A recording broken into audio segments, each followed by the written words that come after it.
Let's go back in time to 1932 as Converse brings you historic footage of the legendary original Celtics, with whom all great professional teams are compared. We have now taken over your radio.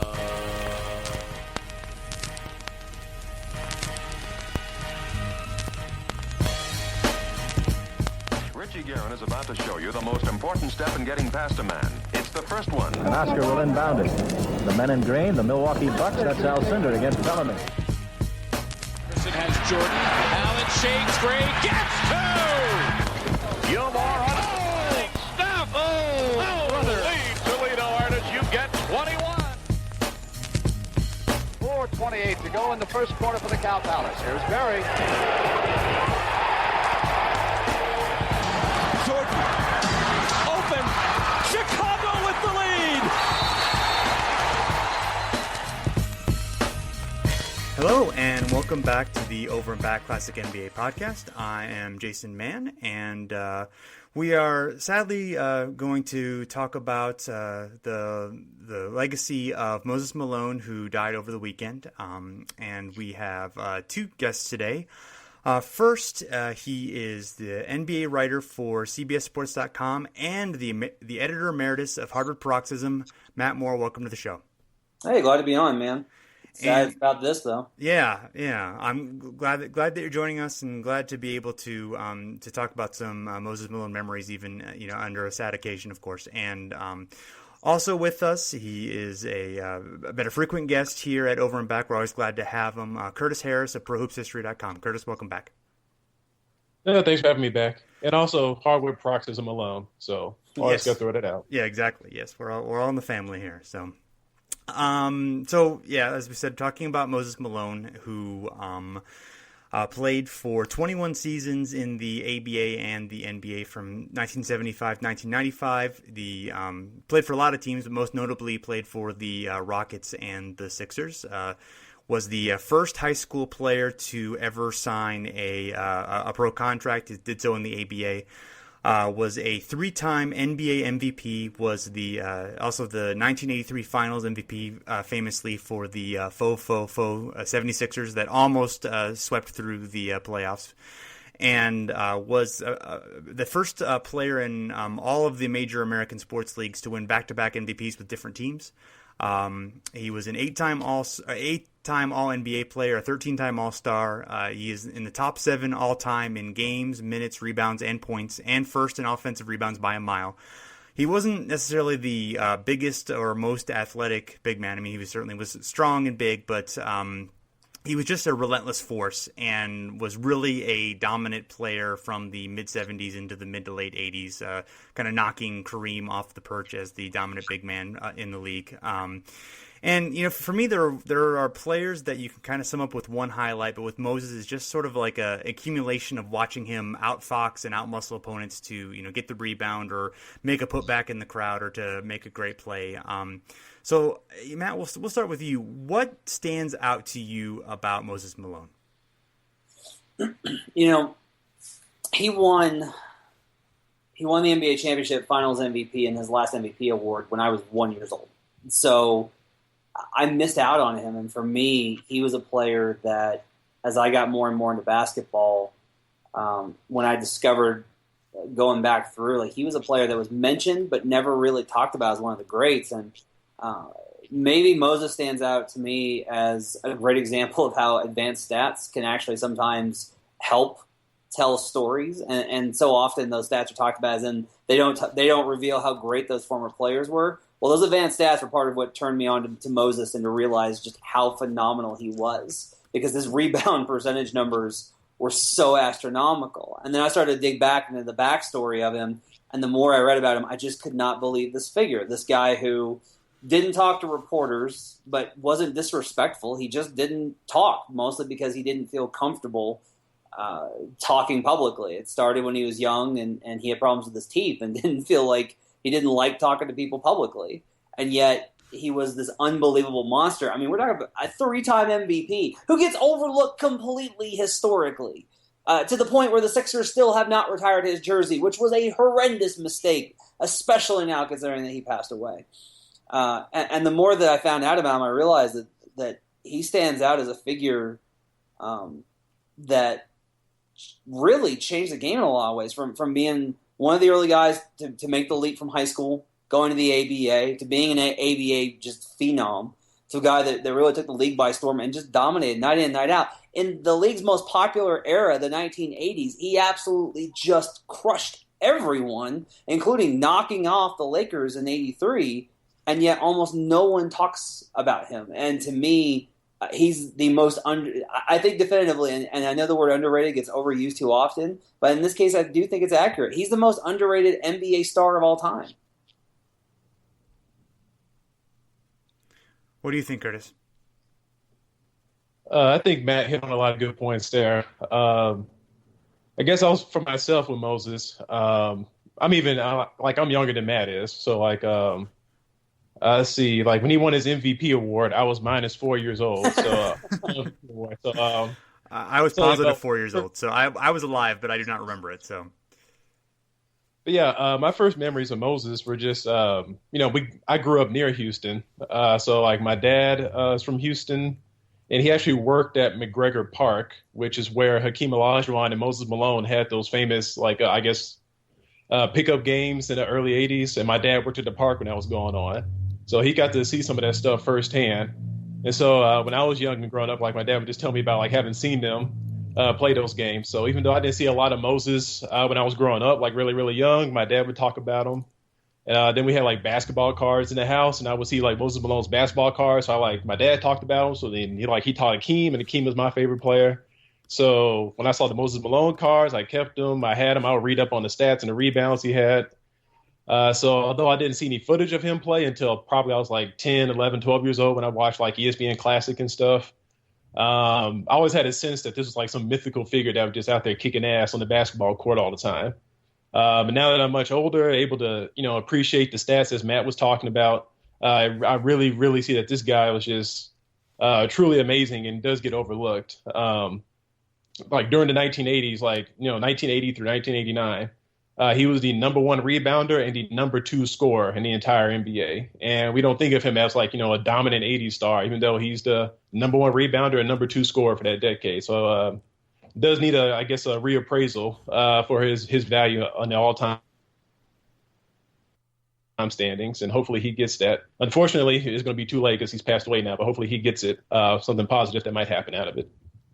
Yeah, and I think a lot of that, maybe the lack of recognition that he's had. I mean, some of it definitely is that he didn't necessarily have like the flashiest personality ever. Some of the stuff that you guys are talking about. And also, he played for so many teams. I mean, he played for the Utah Stars, the Spirits of St. Louis, and played 2 games with the Buffalo Braves. Then had 4 or 5 seasons in Houston and 4 seasons in Philly. Then played a couple years in Washington, 3 in Atlanta, just over a season in Milwaukee before he had a year back in Philadelphia, and then a handful of games with the Spurs. So he played with 9 different teams, and he doesn't quite belong to anyone. I think that's really like kind of a hard thing that I think that really does have an effect on somebody's legacy. And he's probably the best player to really have that problem. Yeah, absolutely. I would say the way he bounced around, sometimes unfairly, the ABA stuff, that was just a factor of the ABA was starting to go under when he joined the league. And the Rockets, when he 82, he became a free agent. The Rockets didn't have the money to pay him, so they, basically signed and traded him to Philly. And Philly was really stupid. They gave up on him. He turned 30 years old, and they're like, well, he's probably about to go downhill, so let's ship him off to the Bullets. And he wound up making the All-Star team, I think, 3 or 4 more times after that. And the Sixers got back a couple of guys that were good, like Jeff Ruland, but he got hurt. And so, they just really lost out on that. So they gave up on him too soon. But he just kept bouncing around after that. It was inexplicable, really, how he just couldn't stick with the team for more than 5 years. Yeah. At age 34, right? So at age 34 with Atlanta, he led the league in offensive rebounds. I saw that today, and it just blew my mind. I just cannot believe, Larry Brown, Bob Ryan told this story in Loose Balls by Terry Pluto. He said, Bob Ryan said that Larry Brown came up to him and said, that's the greatest offensive rebounder of all time. And this is when he was a kid. This is when he was 19 years old. And Bob Ryan was like, come on, get out of here. He's better than Silas? And he's like, come back to me in 3 years and tell me who you think is the best offensive rebounder of all time. And, I mean, Moses just dominant. And it's weird because it's in an area in which sometimes I give players flack. So one of the reasons I talk about J.J. Hickson kind of being overrated in some aspects is I'm always like, yeah, his rebound numbers are good, but do you realize how many of those are him getting his own misses? Like, he's just missing, clanking bad shots off and then snatching the rebound. Well, that was like what Moses did. Like, Moses just absolutely knew every single time where the ball was going to go when he released it. And sometimes, he actually talked about this, he would miss shots because he would know that he could grab it and have a better shot on the offensive rebound. That's how confident he was in being able to grab it. That's insane. Well, yeah, I mean, yeah, he made that an artistry, really. Like, I was watching this Red on Round Ball earlier today. Since he passed away, I was searching on YouTube for videos, and I found this Red on Round Ball about offensive rebounding, and it just like clicked in my head, like how much his offensive game was efficient, even though like he's cleaning up on the glass and sometimes missing shots on purpose, but. Like, he was setting a pick for somebody, and he would just, crash the boards after he set the pick. And I was thinking, like, how that frees up another offensive player. I was thinking, like, Kobe Bryant would be, like, the perfect teammate for Moses. Because Moses would set a screen for him. Kobe can just jack up the jumper. If it goes in, great. If it misses, Moses got the rebound. He's going to put it back in. And I don't know how that shows up in, like, offensive efficiency, but it's a different kind of offensive efficiency. I don't think we've really had time to really consider. Just what his offensive rebounding opened up on the floor for his teammates and for himself. And also, like, we talk about in the modern game, like, oh, we got to cut down on minutes. We got to cut down on minutes. And I back the science, absolutely, that says that we've got to cut back on minutes. I'm not blaming players. But just to, again, point out how astounding Malone was. So in 82, he played 42 minutes a night for 81 games. And he averaged 36.6 points and 17.3 rebounds per 100 possessions, shooting over 50% from the field. I mean, his production was so spectacular. And that like really stands out when you look back at it historically, especially like we've got per 100 stats now, so we're able to evaluate the stuff in kind of a better context and to look at it and say, like, these minutes were insane. But beyond all the numbers, Charles Barkley called him dad. Like, Barkley had a really moving statement today, and I'm sure that he's gonna, he'll probably make an appearance on TNT when the season starts and want to talk about Moses. And like Curtis mentioned that he mentored Hakeem. I mean, Malone fundamentally drove the course of the league in terms of big men, and that had ramifications for another decade and a half. And it just shows you how impactful Moses was, despite being a guy that was not like he wasn't like a vocal superstar. He wasn't like making big declarations. Like the faux thing, I thought was funny because I found this in a classical article. He said, I wasn't actually predicting that. I was just trying to say that that's what we need to do. If we want to be a great team, we've got to, like, we really need to sweep. And that's like the most Moses thing ever is he was so understated in every single aspect. I mentioned this to a few people today. I actually tried to get Moses for a book. I got so obsessed with him in 2010 that I did like a massive amount of research because I wanted to be prepared. And I reached out to the family through the NBA PR. And then NBA PR said, sorry, they're not interested, maybe another time. And I was planning on trying to get to him in person because that was during the Hunter regime, and I have questions about whether or not that staff actually passed along my message. So I'd always been like, if I ever see Moses, I'm going to ask him, like, and I thought about it a bunch of times, like maybe I should just go ahead and like track it because I knew I could get his number. I was like, maybe I should just track it down and call him.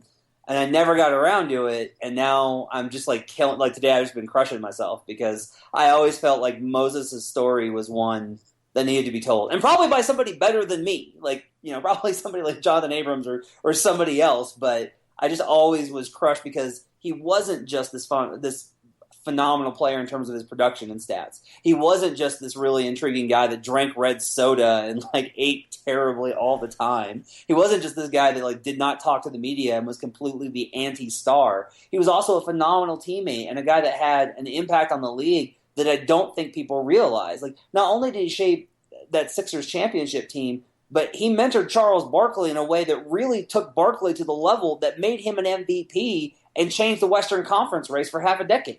I mean, the effects just keep going on. And again, I feel like nobody really realizes that. Yeah, I don't think go ahead. Sorry, I don't think I've heard anybody say one bad word about Moses. Not like there's like I wish he talked to the media more, but that's not really a bad thing. It's just I never heard his teammates say like, oh, Moses was awful in practice, or Moses didn't work hard enough, or Moses was a jerk.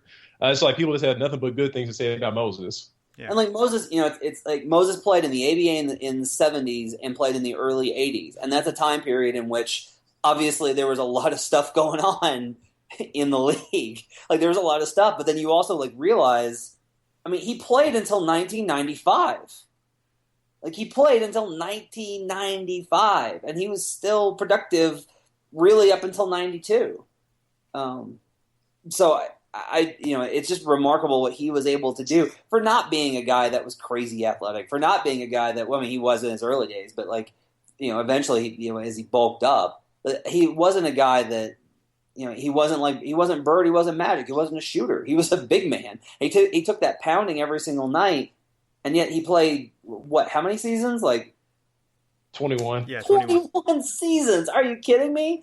Like another number, and I hate to go stat heavy, but I just couldn't believe this today. I was like, I wonder how many points, rebounds, and blocks he has compared to a lot of the guys all the time. And I was like, well, he's probably up there, but I would bet that Malone's higher than him, that Karl Malone's higher than him, Kareem's obviously higher than him, probably Shaq, I would guess, even with Shaq's notable lack of conditioning. Like, probably just because of the raw production. Nope, the list of points, rebounds, and blocks, the only guy that has the amount of blocks, rebounds, and points as Moses is Kareem. That's it. That's the list. And Kareem played a hell of a lot more games and minutes.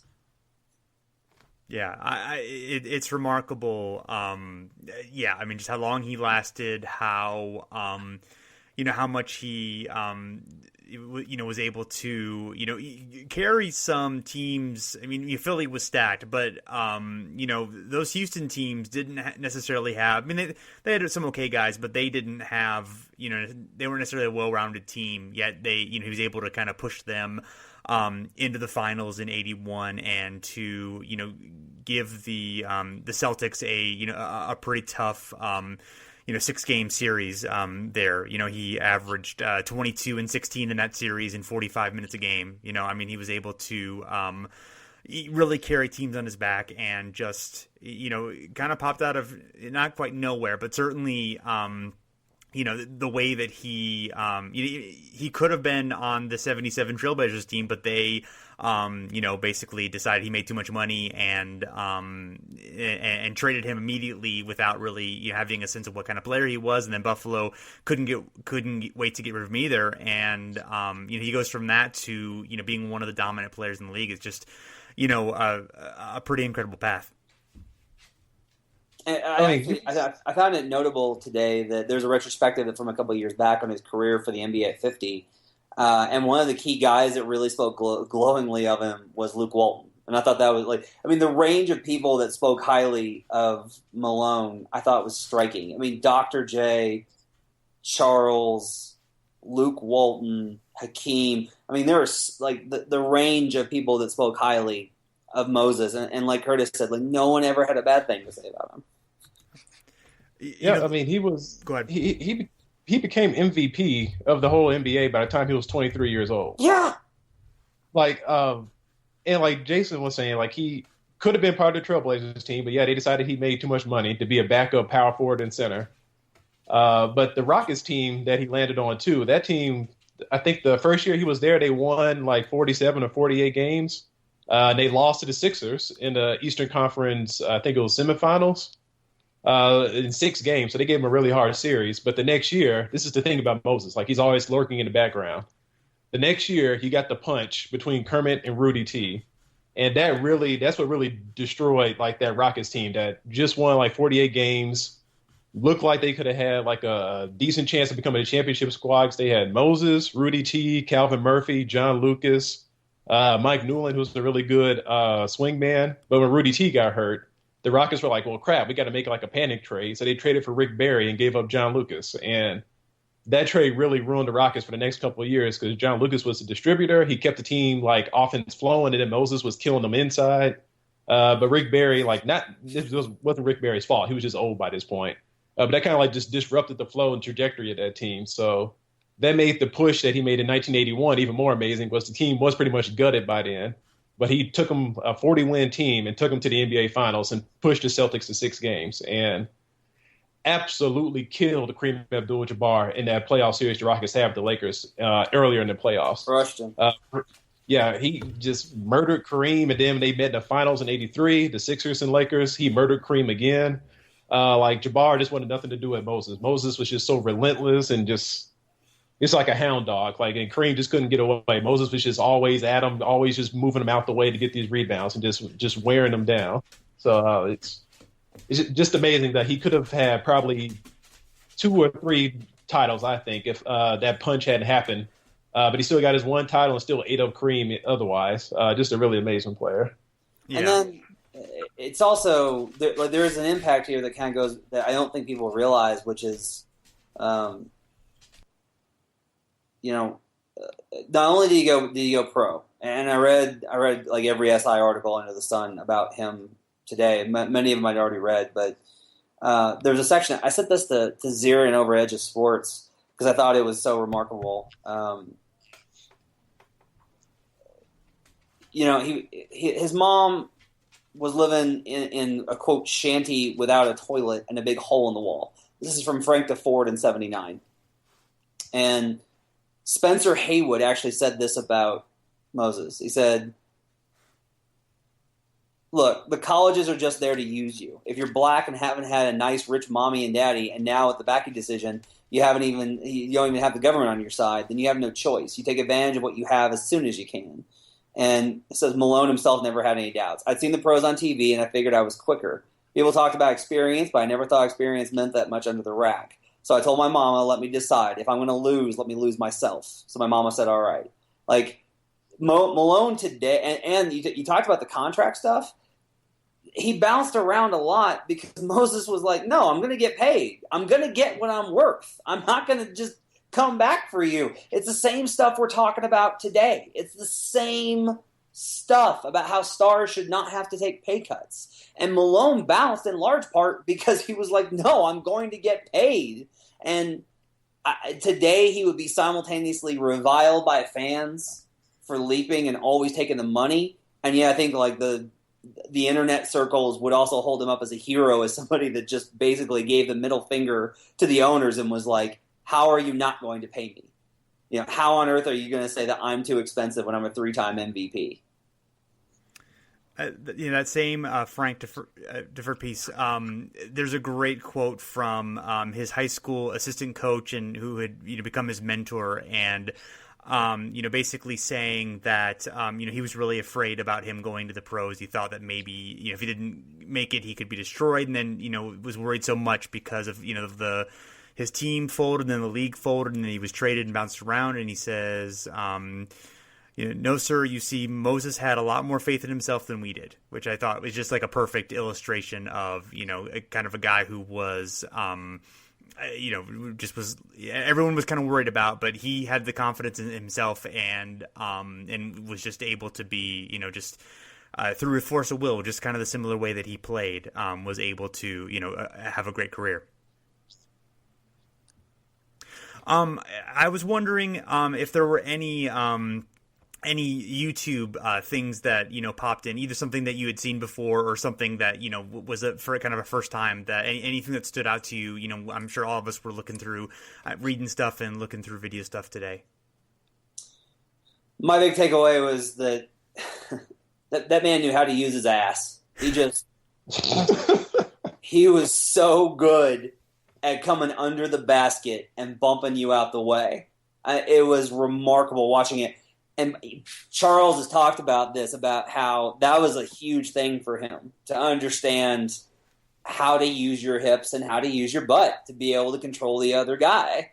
And it's funny because it's actually something that Dwight really struggles with, because he's so long and tall, and his legs are so long, and he's skinny comparatively based on his frame size, that he has a real problem with boxing guys out using his ass. And like Moses just absolutely, I mean, he threw it around like a sledgehammer, and he killed guys with it. And you watch that over and over again, that he would just be under the basket and wait, and then boom, he's right up into you, and he's forced completely out. But at the same time, like, that's what everyone I think remembers about him. But I'm also watching, like, he had such incredible touch.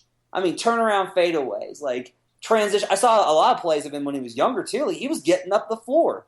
You know, he was able to snag the rebound, get up the floor, and then make the pass to the other guy, then get it back for the little addition. I mean, it was just, he had a real touch for the game that, and I don't go this route very often, because I don't subscribe to a lot of the belief that the players in other eras were better. I don't subscribe to the belief that the talent level isn't great now. Like, I look around, I'm like, are you kidding me? Like, this league is stacked with absolutely incredible players, but I will say they do not make big men like Moses anymore. I mean, and maybe we've got a new era coming with DeMarcus Cousins and Karl Anthony Towns and a bunch of these guys, but Moses' combination of what he could do with strength, size, and touch was really astounding. And again, I was watching a lot of his moves today, his little turnaround, like, touch hook shot, and I was like, man, Hakeem took that damn thing. Like, I mean, Hakeem copied that down pat. Yeah. You know, the funny thing for Moses is that his hands were small for his size. Like, he that was kind of the only thing that I think it's mentioned in that deferred article, but like, his dad was like 5'6" or something, and his mom was 5'4". They were both relatively short, and somehow, you know, he ended up being so tall. But like, but to be able to have that touch and to have that rebounding, you know, incredible rebounding ability without having big hands, or, you know, your even regular sized hands for his size is additionally remarkable. Well, what I took away watching these videos of Moses was how when he would come up the court, like a non-fast break situation, how he'd come up the court, he had this kind of gait to him, kind of like shoulders a little slump, and he would just kind of just plot down the court. But then when a shot goes up, the guy just all of a sudden turns into the fastest player on the court.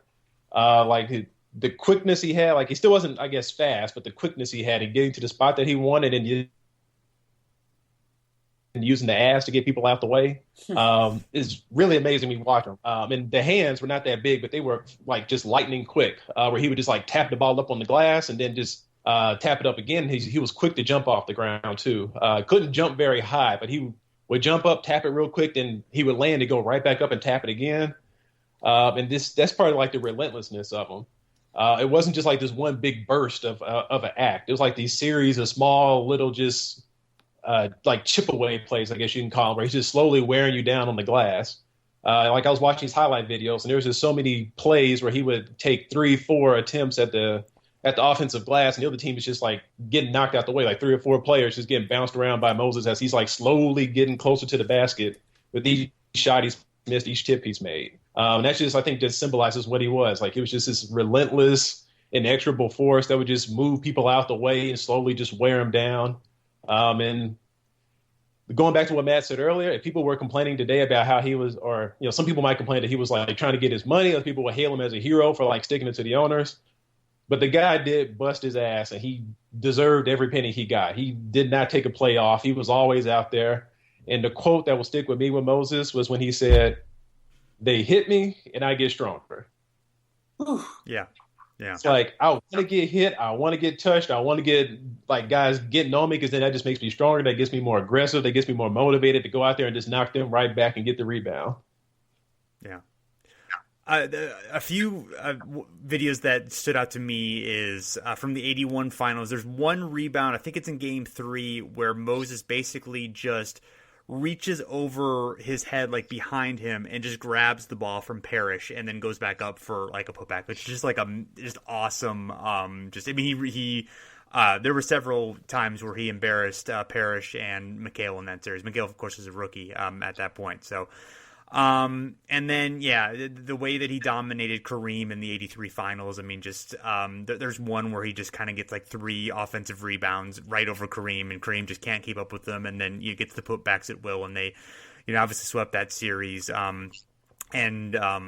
And Moses went for 26 and 18 in that finals compared to 23 and 7.5 for Kareem, basically out rebounding him something like 70-30. And there's a story that apparently Kareem went to Pete Newell, the coach, for like a rebounding basics camp afterward to kind of because it was something that just was demoralizing for him, and I know that big man camp is one of the best stories in NBA history, but even then, like Kareem was so far beyond that. For Kareem to lower himself to going back to that camp, I mean that's unbelievable. Yeah, and then Kareem did add like bulk later on, and you talked about I think in his second book, it would have been his second book, where he was like he felt like adding like 15 pounds was actually able to kind of make him feel like he could at least, move Moses around a little bit. It's interesting that it kind of led to that change in his career, which, helped him. And obviously the Lakers accomplished a lot, and he still had some great seasons, but he definitely was kind of a change from, when he was a little bit more lithe and lean earlier in his career. Two other ones actually. One is there's highlights from 1984 Bulls Sixers games where Moses, he goes for 39-19 and he rejects Jordan multiple times during the game and just totally destroys the Bulls big men. And then he beat up Dave Corzine. This is amazing. Yeah, I know. He's surprised about that one. And then there's which I think I'd seen it, but it was a long time ago. The Nike ad with Moses, basically just like him in a gym, like working, grabbing all the, working on grabbing the offensive rebounds. And there's like a voiceover, and it's like a really, a neat look at like Nike's creativity. This would have been, of course, before Jordan blew up. I mean, they might have had Jordan by then, but it was still like a time kind of early in the evolution of Nike becoming, what it would be. And then my favorite one maybe is the 3/4 of the length court shot that he had with the Spurs at the very end of his career, buzzer beater. That's a fun one too, even though it doesn't necessarily reflect anything Moses like. It's still just those are always fun. I found this quote today in one of the old pieces, and I could not believe it. I'm pretty sure Curtis retweeted it today. This to me just sums him up, because he was simultaneously quiet to the point of being almost silent, and yet he was absurdly confident without being arrogant. Like there wasn't really much arrogance to his game. He wasn't going to trash talk you. He knew how good he was. It wasn't really even confidence. It was just fact to him. It was just, I know how good I am because I'm that good. I play. That's how I know. It's from his decision to go to the ABA and forgo college. And it's from SI, and it says, turned down the University of Maryland, Malone went with the Utah Stars. Quote, I knew what Peoples was saying, Malone says, and so I told the Stars, quote, it don't make no difference how old I am because I still think I can bust y'all. You just watch my action. I mean, like, I fell out of my chair. I read that and I fell out of my chair. My child's looking at me like, what's wrong, Daddy? And I'm like, Moses Malone was awesome. I absolutely love that quote. I had never seen it before. It's just amazing. I'm making a shirt that says, you just watch my action. Moses Malone. There you go.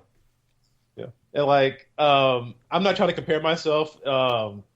Well, I guess I am going to, but I don't mean this in a bad way. But like, when I play basketball, I've always been a good offensive rebounder. That has always been my best skill as a basketball player. So watching Moses play, when I got old enough, and YouTube finally existed, like I would go back and watch some of this stuff, and I take inspiration from Moses. Like, and to hear him talk about just watch my action, I was just like, oh yes, next time I go play basketball, I got inspiration now when I'm going to pick up court. I'll be like, I'm not gonna say it out loud. That might cause a fight at the parks I play at, but I'm just to myself. These guys out here, they're gonna have to watch my actions. So I'm just gonna go out there and just try to use my ass as best I can, knock some people out the way. Although I'm really skinny, but In Moses' honor, I'm gonna do my best to knock him out the way, give him to watch my action. Carry the torch, Curtis. Carry it. Yeah. I am. I'm gonna do it for him. And I like the kind of final thing for me. I like that kind of talking about like kind of being humble and like just sort of being a guy who like accepted his role or was willing to sort of sacrifice is going into the 83 when he signed with the Sixers. From that classical piece about the 30th anniversary of that team, Earl Cureton, the quote was, Moses was a perfect fit. He came with open arms and said, this is Doc's team. He made it clear he was the final piece, that he was there to help Doc win a championship. And there's a pretty good book on the Daily News' coverage of the Sixers during the 83 season. It's on Amazon for pretty cheap. And just basically articles kind of documenting the time. And that's definitely like a theme that Moses has of the time. Like, yeah, I'm here to help Doc win a championship. Like, I respect Doc. This is Doc's team. I'm just here to help out, which is, a cool attitude for a guy who, was going to win his third MVP that year. I mean, that's just says something about like, hey, I'm willing to, it doesn't need to be about my ego. It just needs to be like, hey, I want to win a championship just like everybody else does. And here's what I'm willing to do. And that's a cool thing to see. Oh, well, something just popped up in my head. This would be really, really quick, but I just realized, like, looking at Moses' teams played for list, these are people that Moses Malone played with in his career: Maurice Lucas, Marvin Barnes, Calvin Murphy, Rick Barry, Rudy Tomjanovich, Julius Erving, Andrew Toney, Charles Barkley, Dominique Wilkins, Jeff Malone, Bernard King, David Robinson. Like, this is a ridiculous stretch. Like, going from like Marvin Barnes in the mid 70s to David Robinson in the mid 90s. Like, these are his teammates. And then like he taught Akeem and Charles, as Mann mentioned earlier. So like this guy just touched on and saw so many people, and all those teammates just releasing statements today, all just absolutely saying things about him. So I think to play for 2 decades with that many teams and that many people, have everybody still say great things about you, I think that says a lot for Moses. Yeah. He also played with Dennis Rodman on the Spurs, which I'd forgotten about. So I'm sure that was his favorite teammate. That's true. He did also play with Dennis Rodman. So, Matt, we'll give you the last word.